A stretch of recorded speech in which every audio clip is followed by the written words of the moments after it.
What's up mga ka-adventures? Ayan, nandito po tayo ngayon sa may Lancaster, dito po sa General Trias, Cavite.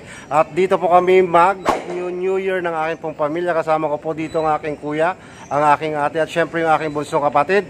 Kasama ang aking hipag at aking mga pamangkin. At sa lahat po ng mga subscribers, maraming salamat po. At syempre sa mga followers ko po sa aking Facebook page, maraming salamat din po. Happy New Year po sa inyong lahat at God bless po. Ayan mga ka-team adventures, ayan, nandito po ako ngayon sa bahay po ng aking kuya. Ayan, ito po ay makikita nyo dito sa may General Trias, Cavite. At pangalawang beses na kami ditong nag-New Year kasi nga hindi umuwi yung kuya ko dito kapag ganitong buwan. So ngayon uli kami nagkaroon ng pagkakataon na mag-celebrate po dito ng New Year. At maraming salamat po. Sana antabayan nyo po palagi ang aking pagbablog, lalo na po ngayon 2024. Ayan, magta-travel po tayo. Pupunta po tayo sa iba't ibang lugar po dito sa Pilipinas.